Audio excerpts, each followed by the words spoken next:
Si nous avons un père et une mère, ne devrions-nous pas naturellement être frères et sœurs?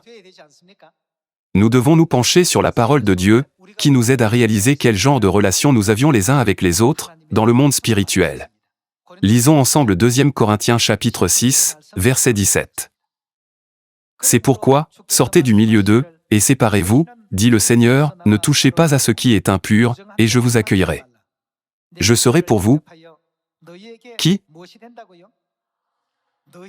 Un père.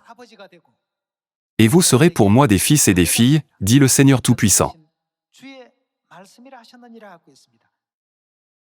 Ici, il est écrit, vous serez pour moi des fils et des filles.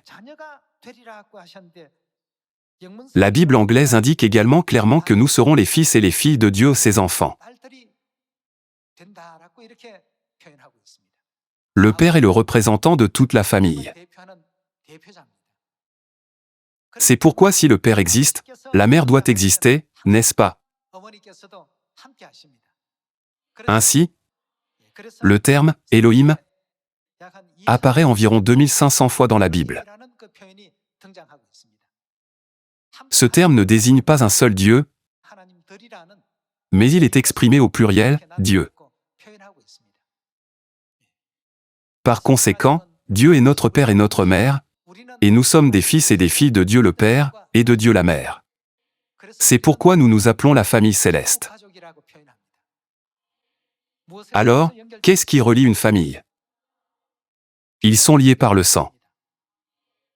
C'est pourquoi Dieu a expliqué, « Vous êtes devenus mes fils et mes filles, parce que vous avez hérité de ma chair et de mon sang. » Dans Jean chapitre 6, versets 53 à 54, il est dit, « Si vous mangez la chair et buvez le sang du Fils de l'homme, vous aurez la vie éternelle. » Quelle vérité nous a été transmise sur sa chair et son sang dans Luc chapitre 22 et Matthieu chapitre 26? En nous révélant la Pâque comme la vérité, Dieu a dit, « Ceci est ma chair. Ceci est mon sang. » Et il l'a confirmé comme la nouvelle alliance. Nous devons garder fidèlement le chemin de la nouvelle alliance et obéir aux paroles et aux enseignements de Dieu, afin de pouvoir faire notre chemin vers le royaume éternel des cieux.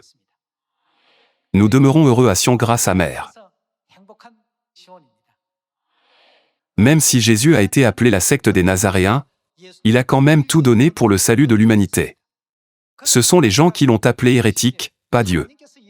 Qui pensez-vous que les anges du ciel appelleraient un hérétique, eux, ou Jésus?